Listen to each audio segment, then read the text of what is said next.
मेरा नाम राम खिलावन राठौर है। मैं छत्तीसगढ़ जांजगीर का निवासी हूँ। परम आदरणीय महाराज जी का श्री चरणों में सादर प्रणाम है। भगवान को ऊपर वाले को किसी ने नहीं देखा, लेकिन ऊपर वाले सबके ऊपर कृपा करते रहते हैं। कृपा क्या से है कि सबको भोजन और प्रसादी देते हैं। तो भगवान आप साक्षात भगवान के रूप में महाराज जी, आप जितने भी दर्शनार्थी हैं, जितने भी दीनहीन हैं, सबको भोजन प्रसादी दे रहे हैं। आप साक्षात भगवान हैं। मैं तो ये मानता हूँ कि आपका दर्शन होना माने साक्षात भगवान का दर्शन हो जाना है। हम भगवान के दास हैं, सब कुछ भगवान ही करा रहे हैं। कोई सवाल हो तो बताएं। और एक छोटी सी बात महाराज जी, आप छत्तीसगढ़ के चपला रायगढ़ जिला में भागवत किए थे, तो हमारी बहू इतने प्रभावित हुई, बहू और बेटे इतने प्रभावित हुए कि आपसे ही गुरु दक्षिणा लेने के लिए आज यहाँ आए हुए हैं। वाह। हाँ, कल सुबह 8 बजे देंगे मंत्र जी। और मेरा एक छोटा सा प्रश्न है महाराज जी, ये जो वृंदावन है, वृंदावन से बरसानों की दूरी 45 किलोमीटर है। वृंदावन से गोकुल की दूरी 40 किलोमीटर है। तो मेरा प्रश्न ये महाराज जी कि तत्काल गोपी और गोपियाँ कैसे भगवान के पास वृंदावन में तत्काल आ जाते थे? पहले भगवान गोकुल में थे जी।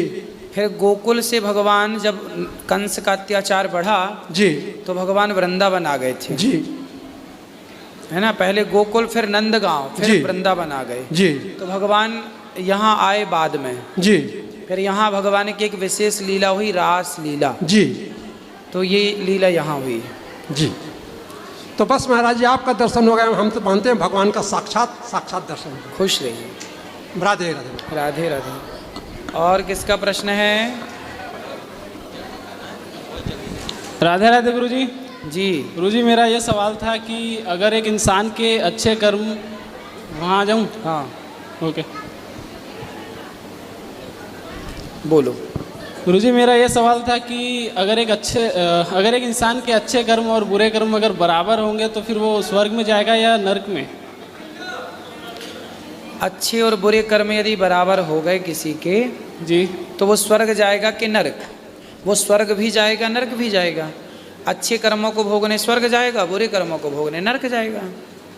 तो उसके तो बराबर है ना, एक ही जगह जा सकता है कहीं पर। तो भाई आपके 99 पुण्य हैं पर एक पाप है, तो वो 99 पुण्यों का भी फल मिलेगा आपको, पर वो एक पाप का भी तो फल मिलेगा। वो नहीं मिलेगा तब जब आप भगवान के चरणों में आत्मसमर्पण कर देंगे। तब यदि समर्पण आ गया तो पाप पुण्य नष्ट हो जाते हैं। व्यक्ति भगवान के चरणों में आत्मसमर्पण करके भगवान को पा लेता है, फिर पाप और पुण्य के बंधन से ऊपर उठ जाता है। और यदि समर्पण नहीं हुआ तो फिर पाप पुण्य का वो भोगता रहता है, पाप का नरक जाके, पुण्य का स्वर्ग जाके। और गुरुजी, एक और सवाल था कि सूर्य ग्रहण में भोजन क्यों नहीं करना चाहिए?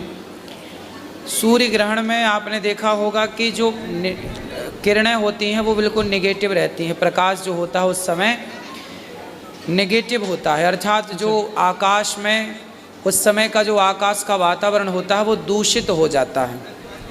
इसलिए कहा जाता है, ऋषियों ने कहा कि भाई उस समय भोजन ना करो। अच्छा, नेगेटिविटी रहती है, नकारात्मकता रहती है उस समय आकाश मंडल में। ठीक है गुरुजी, राधे राधे। राधे राधे गुरुजी। जी, मैं महाराष्ट्र नांदेड़ से आई हूँ। एक कसाई के घर में एक संत पैदा हो गए हैं, इसके बारे में थोड़ी कहना चाहती हूँ। कह सकती? कसाई के घर में एक संत पैदा हो गए, नाम है शेख ताजुद्दीन महाराज। अभी की घटना है नवरात्रि की। वो भगवान के धाम चले गए। वो कहते थे मैंने गीता पढ़ी, बाइबल पढ़ा और कुरान पढ़ा, मुझे सबसे अच्छा हिंदू धर्म लगा और पवित्र मुझे अच्छा लगा, इसलिए मैंने कोर्ट में जाकर मैंने मेरा धर्म परिवर्तन किया। धर्म परिवर्तन क्यों किया है? इस कारण उसके धर्म ने उनको बहुत कष्ट दिए, बहुत छेल किया, जीवे मारने की साजिश भी रची थी। पर तुकाराम महाराज कहते थे देवता उनको कौन मारे, ऐसी। तो वो कौन से धर्म से थे जो कसाई थे? हाँ, कसाई थे, मुस्लिम धर्म के थे। अच्छा, फिर उन्होंने हिंदू धर्म अपनाया? हिंदू धर्म अपनाया। उन्होंने गीता पढ़ी, कुरान पढ़ा, बाइबल पढ़ा, उनको सबसे अच्छा हिंदू धर्म लगा वो बोले हिंदू धर्म बहुत पवित्र है। बिल्कुल, और हिंदू बहुत धर्म अच्छा सबसे है। अच्छा है। दुनिया के लोग हिंदू धर्म के बारे में जान लें तो इससे बेहतर कुछ नहीं है। इसलिए उनके समाज ने उनको बहुत कष्ट दिए और हिंदू भी उनको जानते नहीं थे, उसे लगते थे कि हमसे बढ़कर ना हो। वो कहते थे वो क्या हिंदू है, वो तो मुसलमान है। मुसलमान कहते वो तो हिंदू हो गया, मुसलमान नहीं। दोनों समाज उनको तकलीफ देते थे, बहुत त्रास देते थे। तो सत्य पर चलते थे लोग, ऐसे क्यों करते हैं? बहुत कष्ट में जीवन जिया सत्य उन्होंने। के साथ चलने वाले का साथ जगत नहीं देता, जगन्नाथ साथ देते हैं, भगवान साथ देते हैं। जब सत्य पर चलने वाले का साथ जगत के लोग, संसार के लोग नहीं देते, भगवान देते हैं। जब सत्य सामने आया तब सब हिंदू मुस्लिम सब चरणों में पड़ने लगे, चरणों में लगे। और उन्होंने 40 मुसलमान भाइयों को गुरु दीक्षा दी, मंत्र देके तुलसी की माला पहनाई और विठलनाथ जी के चरणों में लगाए 40 मुसलमान भाइयों। बहुत अच्छा काम किया उन्होंने। और जहाँ रोज कितनी गाय कट जाती थी, 4 गांव के उन्होंने कत्ल खाने बंद कर दिए। वाह, हाँ, सुंदर, बहुत अच्छा, बहुत तो सुंदर। आप वो कीर्तन करते थे और कहते थे, हिंदू धर्म को जगाते थे। और अपने कीर्तन में कहते थे कि भगवान को 2 दान मांगे उन्होंने।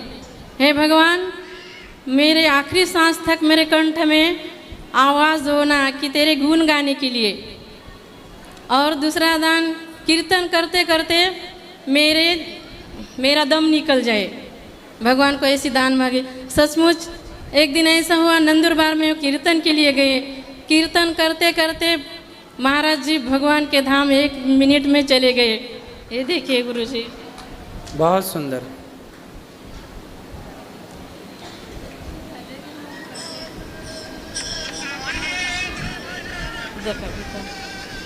लिया, हम देख लेंगे, चलो। और सब राधे राधे गुरु जी। राधे राधे राधे। गुरुजी राधे राधे, प्रणाम।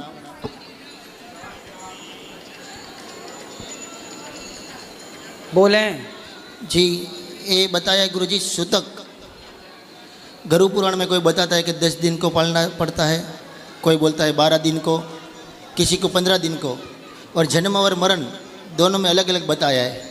तो साइंस के हिसाब से उसका रीज़न क्या होता है?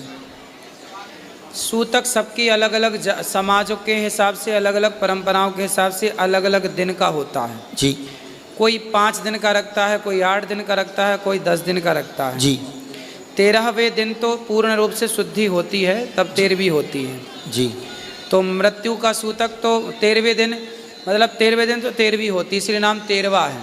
कोई लोग 12वां भी करते हैं, 12 दिन में भोज कराते हैं।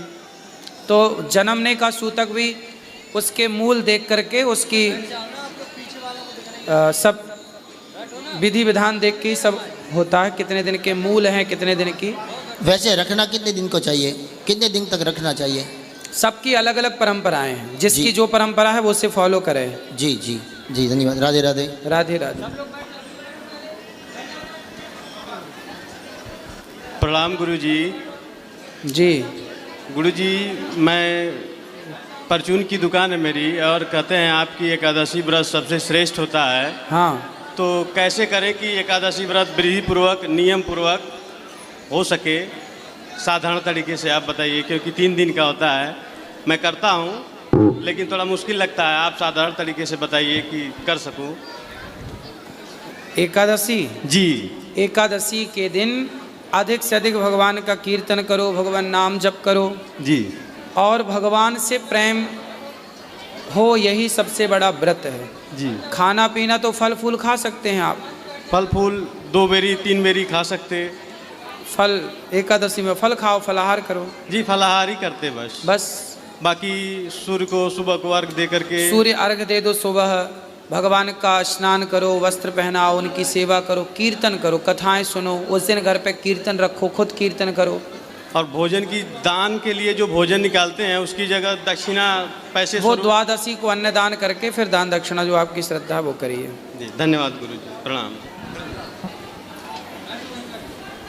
राधे राधे गुरुजी। जी गुरुजी, हम आपकी YouTube से बहुत सारी वीडियो देखा करते थे हर रोज़, और आपकी वीडियो भी बनाते हैं। जो कॉमेडी टाइप की होती हैं वो।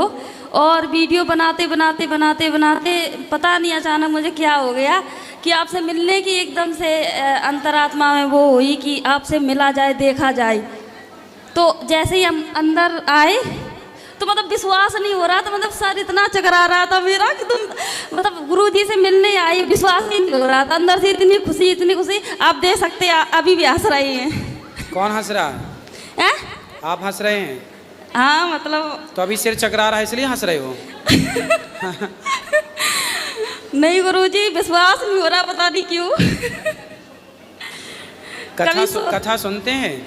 हाँ, कथा भी सुनते हैं और आपकी यूट्यूब पे वीडियो भी बनाते हैं। बहुत दिनों से आपको देख रहे हैं और सोचा भी नहीं था, इतना पता नहीं कैसे अचानक आ गए। यहाँ माताओं के दर्शन भी कर लेना, यहाँ की सेवाओं का दर्शन किया आपने? वीडियो बना लो। हाँ अब बस जा ही रहे हैं। कहाँ जा रहे हैं? माताओं के दर्शन करने। दर्शन कर लेना सारी सेवाओं के। हाँ। तो आप विवाह हो गया आपका? नहीं, अभी नहीं हुआ। तो YouTube पे आप हंसने वाली वीडियो बनाते हैं? हाँ। कॉमेडी करते हैं? हाँ हाँ। तो शादी करने वाला कहीं सोच ना ले कि यार ये मजाक में ले जाएगी शादी को। हाँ, मेरी मम्मी बोलती हैं कि गुरुजी के साथ ये वीडियो बनाती हो, अच्छी बात है। मम्मी मना नहीं करती। नहीं, पर जब आपकी शादी होगी वो देखेगा आपको YouTube पे, तो आप मजाक करती हो तो वो सोच ले कि ये तो शादी को सीरियस ले ही नहीं रही है। हो सकता मजाक ना ले सीरियस की जगह विवाह को। नहीं गुरुजी, ऐसा नहीं है। मम्मी को अच्छा लगा, मम्मी बोलती है कि गुरुजी के उस पर वीडियो बनाया करो, अच्छी बात है। और नाच गाना वाली। आपका जो होने वाला पति होगा कहीं वो आपको ये ना समझ ले कि ये तो सब चीज़ें मजाक में ले जाती है, कहीं विवाह भी मजाक में ना ले जाए। नहीं नहीं, ऐसा कुछ नहीं है। तो शादी के लिए सीरियस हो? अभी तो नहीं। ठीक है, मजाक में ना कर लेना। नहीं गुरुजी, ऐसा नहीं है, शादी मजाक में नहीं होती है। ठीक है। राधे राधे। राधे राधे।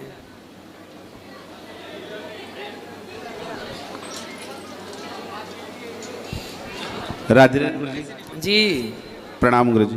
खुश रहिए। मैं छत्तीसगढ़ से आया हूँ गुरुजी। बताओ। और बहुत दिनों से इच्छा थी कि आपसे कुछ वार्तालाप हो जाए। जी। मैं भी भागवत में गायन करता हूँ। मेरे एक पंडित जी हैं मनोज प्रसाद तिवारी जी महाराज, परम पूज्य जी, उनके साथ गायन करता हूँ। वाह। और राधे रानी की कृपा से ये 10वां वर्ष है वृंदावन बार बार आने का, मेरे ठाकुर जी कृपा से मौका मिलता है। बहुत सुंदर। प्रश्न है एक मेरा मन में, और ये प्रश्न किसी को ठेस पहुंचाने के लिए नहीं है। एक रामायण में चौपाई है, उसके बारे में मैं थोड़ा सा जानना चाहता हूँ। वो सापत ताड़त पुरुष कहनता एक चौपाई है, कंप्लीट तो नहीं जानता हूँ, उसी के बारे में थोड़ा जानता था गुरुजी। तो क्या पूछना है उसमें? क्या पूछना है उसमें? ये क्या जानना है? जैसे उस चौपाई में जो लिखा है कि श्राप देता हुआ ब्राह्मण भी पूजनीय है ना? उस चौपाई के ऊपर नीचे का प्रसंग पढ़ा है, किस समय कही गई, क्यों कही गई, वो प्रसंग क्या था, ये सब चीजें प्रसंग जानना पड़ता है बेटा। हाँ हाँ। वो व्यक्ति विशेष के लिए कही गई कि सबके लिए कही गई, वो सब बातें वो सिचुएशन पर निर्भर करती हैं। हाँ। सारी बातें सबके लिए नहीं होती। हाँ। कई बार जैसे राम डांट रहे हैं रावण को, हाँ। तो वो केवल रावण के लिए है, ना कि आपके लिए, मेरे लिए। हाँ। रावण भी बहुत कुछ कहता है रामचरितमानस में, तो वो भी लिखा है जो रावण ने कहा। हाँ। तो रावण का कहा हुआ हम सत्य ना मान लें, क्योंकि हाँ, वो रावण कह रहा है। हाँ, तो ये बात कह कौन रहा है, किस प्रसंग पर कह रहा है, उसके आगे पीछे का पढ़ेंगे तो सब जान पाएंगे। हाँ गुरुजी। एक चौपाई को पढ़कर हम का अपने चीर फाड़ का, ऑपरेशन का सारा हाँ, एक्सपेरिमेंट किस पे करता है? चूहे पे करता है। हाँ। बंदर पे करता है। हाँ। हाँ या ना? और बहुत सारे चूहे डॉक्टरों के इस एक्सपेरिमेंट के दौरान मर जाते हैं। हाँ। तो वह पढ़ाई का एक हिस्सा है। क्या आज कोई भी डॉक्टर बिना चूहे के पर एक्सपेरिमेंट किए बिना कोई डॉक्टर हो सकता है? नहीं हो सकता। फिर तो वो एक पढ़ाई का हिस्सा है। उसी तरह राजा वही हो सकता था जो शेर का शिकार करके ले आए, हिरण का शिकार करके ले आए। इसलिए शेर का शिकार जो करेगा, मतलब ये पता चलेगा प्रजा को, यार मेरा राजा बहादुर है, मेरी रक्षा कर सकता है। हिरण का शिकार करने से ये पता लगता था कि मेरे राजा में तीरंदाजी अच्छी है, मतलब निशाना लगा सकता है, सबसे तेज हिरण भागता है ना। हाँ। तो प्रजा के विश्वास को जीतने के लिए, प्रजा को प्रसन्न करने के लिए, प्रजा को भय मुक्त करने के लिए कि भैया हम राजा बन रहे हैं, तुम चिंता ना करना, हम तुम्हारी प्रजा की रक्षा कर सकते हैं। इसलिए जंगल के राजा शेर को और हिरण को मार करके, और वो सारे हिरण सारे शेर को नहीं, जंगल में कुछ जानवर उद्दंड हो जाते हैं जो दूसरे जानवरों को परेशान करने लग जाते हैं, तो उनको मारने के लिए राजा लोग जाया करते थे। ये उनकी राज सत्ता की पढ़ाई का ही एक हिस्सा था। जैसे डॉक्टरों के लिए चूहे पर एक्सपेरिमेंट करना उनकी शिक्षा का एक हिस्सा है, पढ़ाई का एक हिस्सा है। उसी तो क्या उसमें पाप नहीं लगता था? नहीं, उसमें कोई पाप नहीं है। राजा को अधिकार है, जैसे डॉक्टर कर सकता है, मैं चूहे मारूं तो पाप लगेगा। हाँ भाई डॉक्टर की तो मजबूरी है। जैसे किसान इल्ली मारता है, दवाई डाल देता है, हाँ, खेतों में सारी इल्ली मर जाती है। हाँ, तो वो किसान की मजबूरी है, नहीं डाले तो वो किल्ली खा जाए सारी फसल। हाँ। उसी पाप छोटे मोटे जो पुण्य होते हैं, हम सूर्य नमस्कार करते हैं, भगवान को प्रणाम, उसी से उस पाप से मुक्ति मिल जाती है। वो चूंकि जानकर नहीं कर रहा, हम जान चाह कर नहीं कर रहे हैं, हाँ, वो गुरुजी। मजबूरी है। तो कुछ चीजें मजबूरन होती हैं। गुरुजी प्रणाम। एक शायरी बोल देना चाहता हूँ। हाँ। उन्होंने